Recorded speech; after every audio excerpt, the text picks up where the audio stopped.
you doing? Now looky here, folks. Everybody knows that one of the main reasons the United States of America is in existence today is because our forefathers were in hot pursuit of religious freedom. I love it. It's hot pursuit time, flies. And there was a time in American history that it would not have mattered if you were Catholic, or Free Will Baptist, or atheist. Everybody would have agreed shit like that was immoral.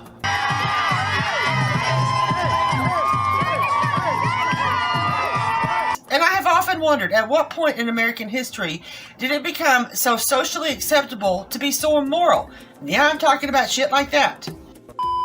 I wonder if a communist fascist like Joseph Stalin would have figured out the best way to take out a superpower like America was to use religion as a Trojan horse. When Joseph Stalin gave orders in the 1920s for Catholic seminaries to be infiltrated by young communist agents with his words, "neither faith nor morals," it was homosexuals who did the infiltrating. This intelligence was passed along by Communist Party USA member Bella Dodd, selected to do the actual recruiting and placement of these homo-communist infiltrators. Once these agents worked their way into the system, and some of them advanced, they slowly began introducing little notions here and there meant to sow doubt in the minds of Catholics about church teaching. This was told to church militant by Dr. Alice von Hildebrand, who along with her husband Dietrich von Hildebrand became very good friends with Dodd, practicing homosexuals who, once they reached a certain level, began recruiting other homosexuals into the seminaries as well. And not only were other homosexuals recruited, but good men were blocked from getting in or eventually getting ordained. Let's hear what a real man has to say about some shit like that.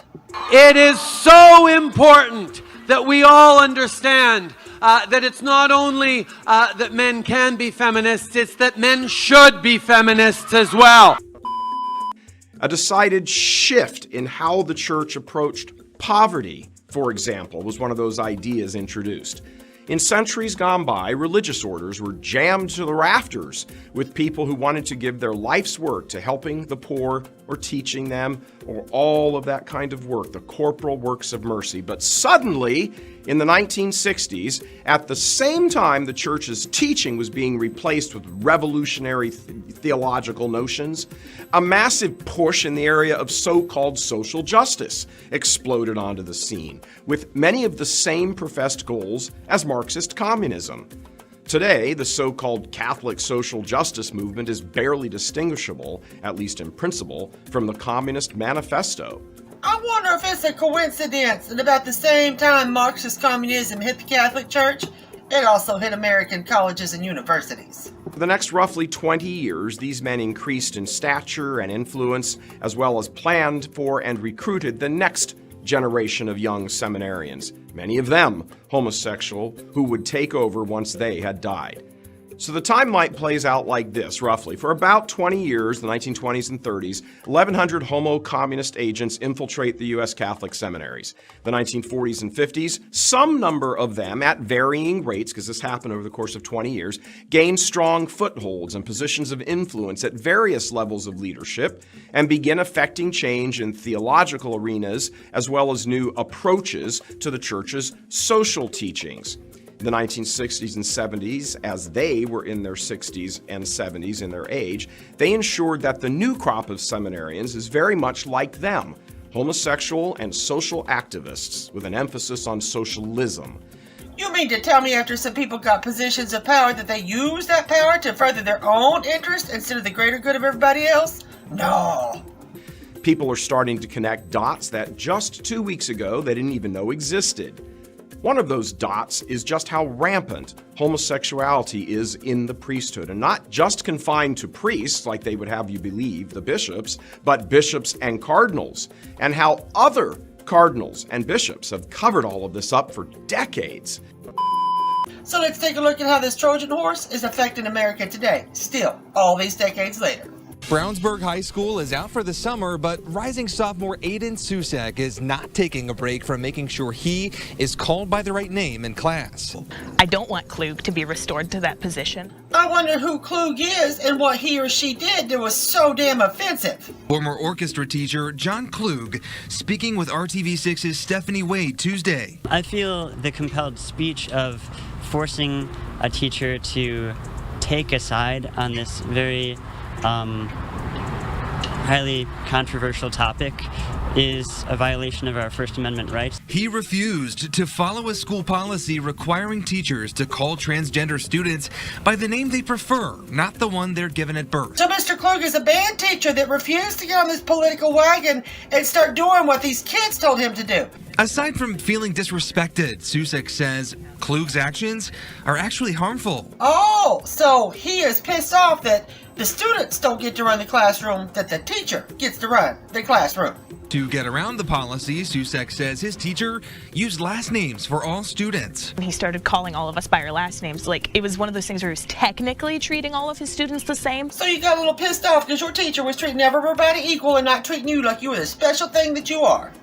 Klug says he's hoping his termination will be reconsidered. Aiden's family is planning to weigh in on the matter at Monday's school board meeting, speaking in support of the administration and its policies. You want this teacher fired because he hurt your little feelers. Next!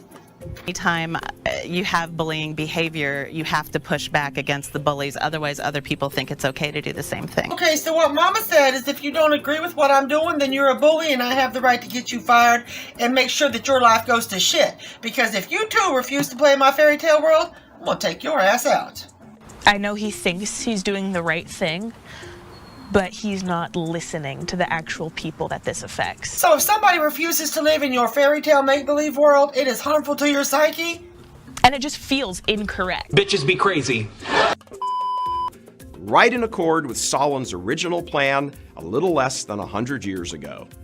The aim of the plan was to first remove the church as an obstacle to world domination by socialists, meaning communists, and second, to co-opt its institutions and personnel to help bring the revolution about. What you talking about, Willis? A Detroit priest is facing jail time for homosexual assault. Yesterday, Father Patrick Casey was sentenced to 45 days in jail and 1 year of probation for engaging in sexual acts with a 24-year-old male in the confessional who came to him for counseling in 2013. Was that counseling session better than a coupon or what? And Argentine prosecutors demanding the arrest of a Pope Francis protege. A sex crimes prosecutor is calling for the international help in arresting Bishop Gustavo Zanqueta, who's facing trial in Argentina for reportedly sexually abusing seminarians. The bishop has failed to respond to multiple phone calls and emails since his return to Vatican City earlier this year. Zanqueta has been living in Pope Francis's residence since 2017 after a sex scandal forced him to flee Argentina. Let me make sure I got this right. The Pope is pissed off because America won't take in more refugees because he is too busy taking in fugitives? Next! Verdicts will be handed down Monday in a disturbing case involving priestly abuse of deaf-mute children. The details of the case were exposed after multiple deaf-mute victims from the Provolo Institute in Argentina came forward several years ago, alleging rape and sexual assault by at least 2 priests and a gardener, who targeted the children because they could not speak up for themselves. Although the victims informed then Cardinal Bergoglio in Argentina of the abuse, they say he did nothing to stop it. Let's see what a child advocate has to say about grown-ass men preying on little kids. Can you come up here? You look gorgeous. Any haters, just go away, because if you don't like it, then don't watch it.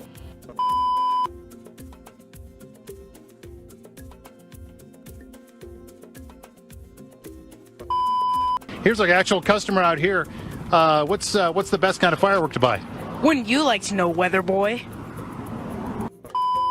Well, the sign says that it's 4 quarters for an hour, but a quarter only gets you 15 minutes. So if my math is correct, that's not an hour. That's not an hour. Not an but hour. It is. And also... A quarter, 15 minutes? Help! Oh, this is so bad. Help! I got out of the car to get the ice off the windshield wipers.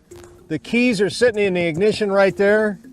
And somehow the door locked. I'm in Laurel by the Target store off 202. Boss, send help. And so I'm reporting through a window.